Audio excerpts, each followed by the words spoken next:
You're joining me inside the BMW X3 once again, but this time we're testing a much less powerful and less, I'd say up to a point, less special car.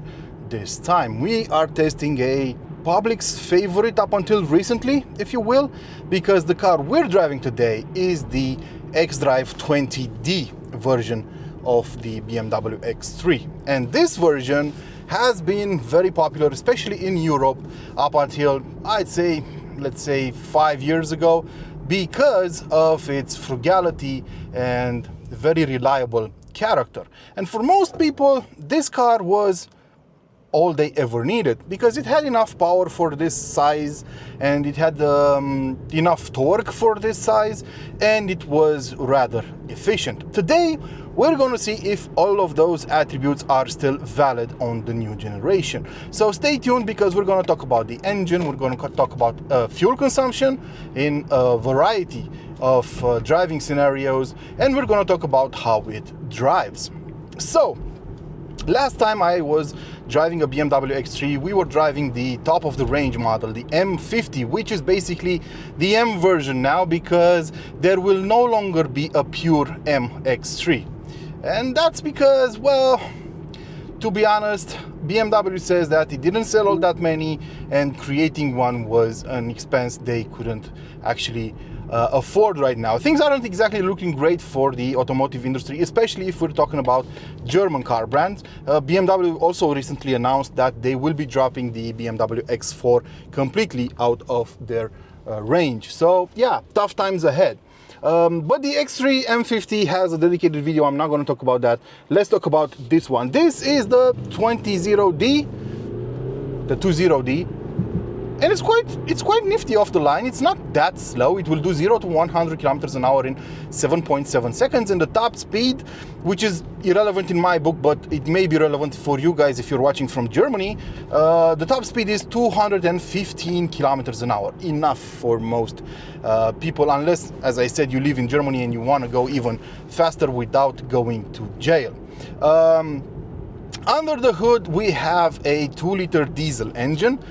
It's the B47TU2. It's the latest iteration of this engine, and it is now a mild hybrid. In total, it can rely on 197 horsepower and 400 Newton meters of torque. Attention though, this mild hybrid is not like most of the other mild hybrids in BMW's range, because in this case we are talking about a setup that uses an ISG. I mentioned in the previous video with the M50 that that version used an electric motor that was added in between the engine and the gearbox, and in that case that electric motor contributes to the overall power of the car by 18 horsepower and 250 Newton meters of torque.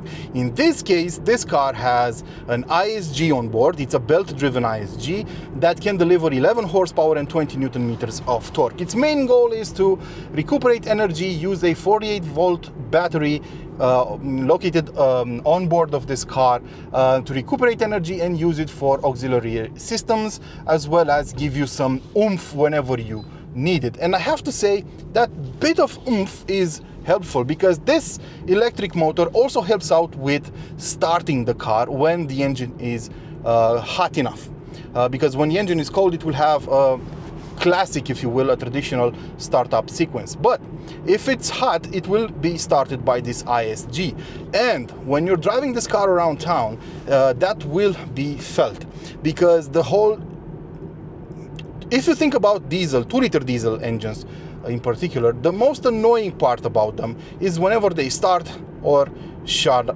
down, because shut off, because that's when you feel the vibrations inside the cylinders. Well, in this case, once the engine is hot enough, it will be started by the ISG, so that reduces the level of vibrations quite a lot. Also, whenever you're driving this car and you want to, I don't know, overtake on short notice, it will have an instant torque on board that can help you out in those situations. So the throttle response is a lot sharper than on non-mild hybrid setups.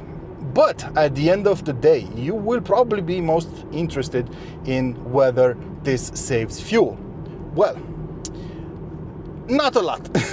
As it is the case with most mild hybrid setups, they are mostly done for legal reasons, not necessarily for real life advantages, for real life applications, because around town I saw this car return an average fuel consumption of about 11 liters per 100 kilometers covered.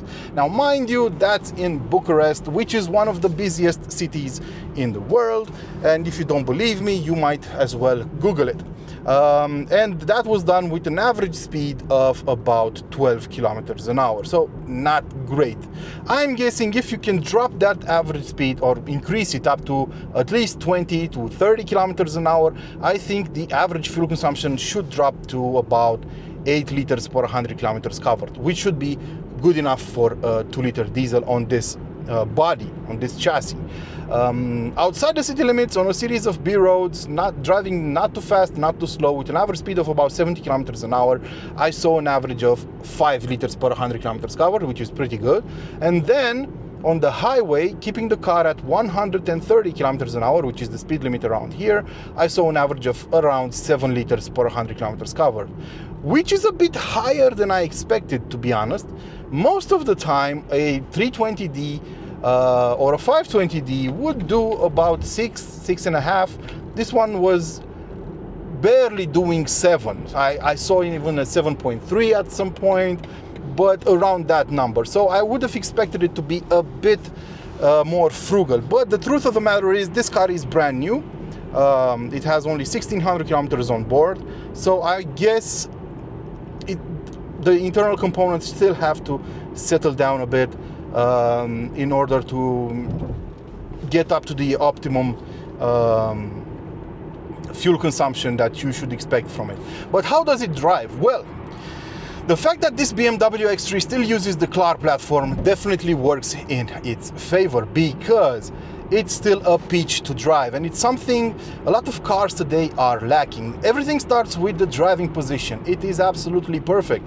You are sitting behind the steering wheel, not on top of it, and that is definitely a plus. And you have great visibility all around. So yeah, it's quite impressive what they managed to do. And this driving position also helps you feel in control with the car most of the time. And this CLAR platform, since it's a rear-wheel drive platform, has the engine mounted longitudinally up front, and it is mounted way towards the back of the car, so really close to the passenger compartment. So that means the weight distribution is very well distributed between the two axles, and you can feel that whenever you want to drive it in a sportier manner. Now, this is a 2-liter diesel. You won't be participating in Le Mans with it or breaking any land speed records, but if you want to drive it in a sportier fashion, if you want to have some fun with it, I think it's going to be quite okay. I love the fact that whenever you turn in, the nose of the car feels really light, and the steering is incredibly sharp and direct. So that really helps out when you want to, I don't know, have some fun. Then I like the fact that when you switch the car into sport mode, the throttle response definitely improves a lot. This car has the M Sport package on it as well, and that means we have the adaptive M suspension. So when you turn it into sport mode, the car actually stiffens up its dampers and performs better, keeps its weight in check a lot better. Speaking of weight, I think this car is actually quite light by today's standards. It only tips the scale at 1.9 tons, and that's pretty good for an SUV in the D segment today, with all-wheel drive and with an automatic transmission. So pretty good in that regard as well. And the most important thing is not exactly the total weight of the car, but the way it is split over the two axles. So yeah, pretty damn good. Now, I also like the fact that the brake pedal doesn't feel too artificial. In most hybrid or mild hybrid cars, you will have a certain step in the brake pedal. The initial bite will go down to the regenerative braking, and then after you go past a certain point, your car will start braking using the discs and the pads, so actually putting that to work. And you do feel the moment the car switches from regenerative braking to mechanical braking. Not on this car. I love the pedal feel. It's consistent all the way.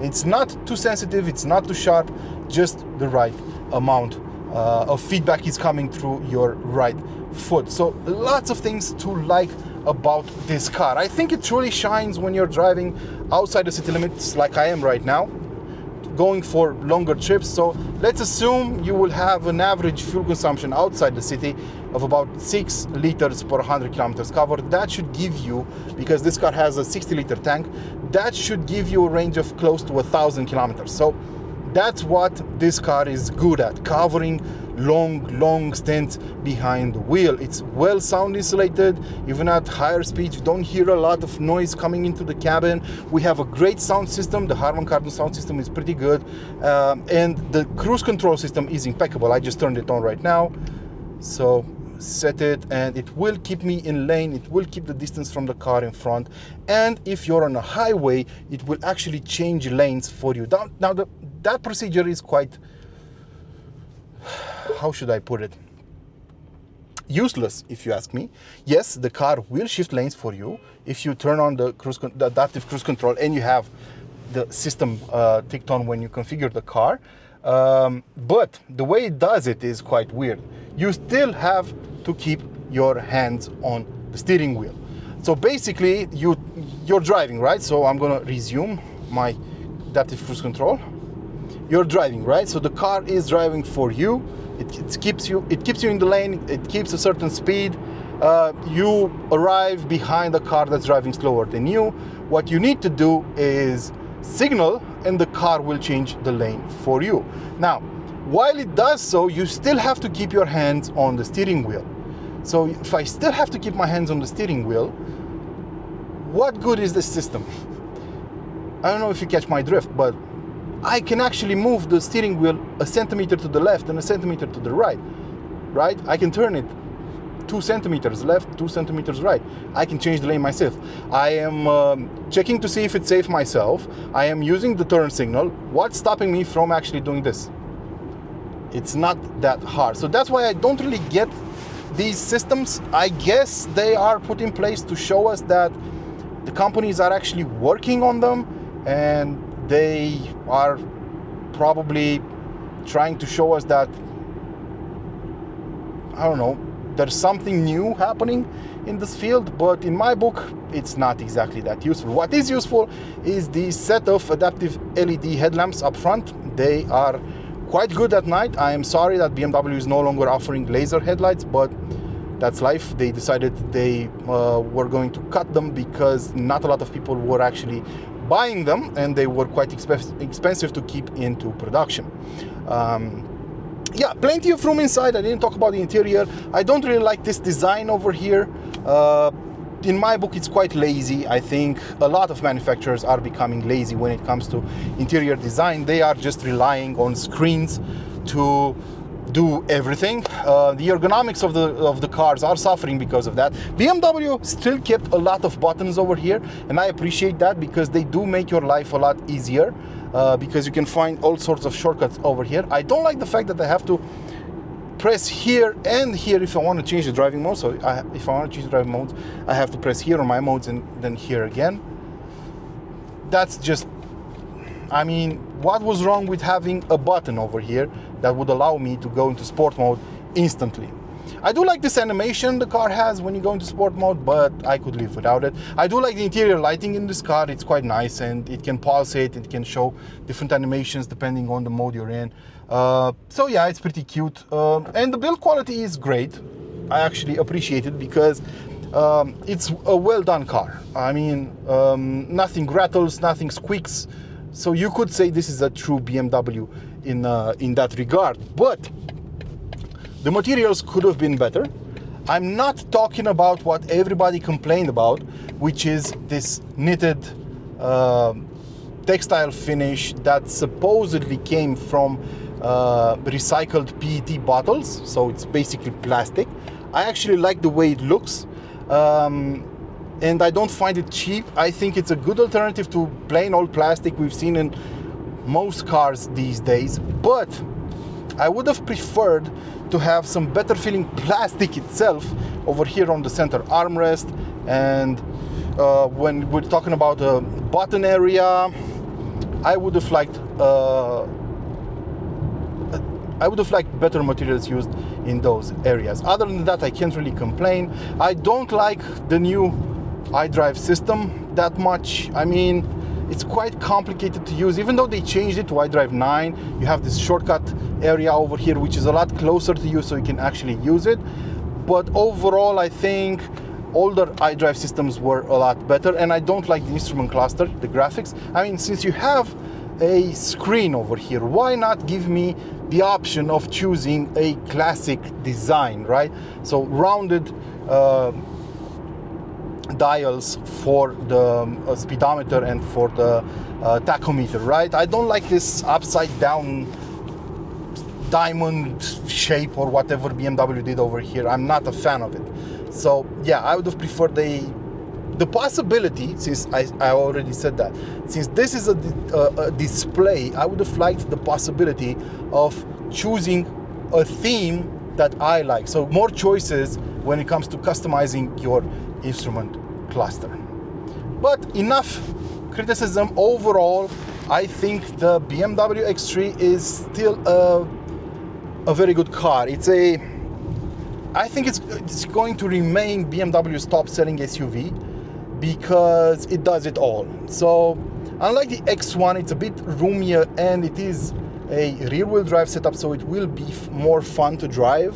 Unlike the BMW X5, it will be considerably more affordable, and it has all the engine choices you can think of to pick the perfect one for you. Is this 2-liter diesel perfect for you? Well, let's see. Are you doing long trips every day, or I don't know, at least once a week? Are you planning on using it for its incredible range?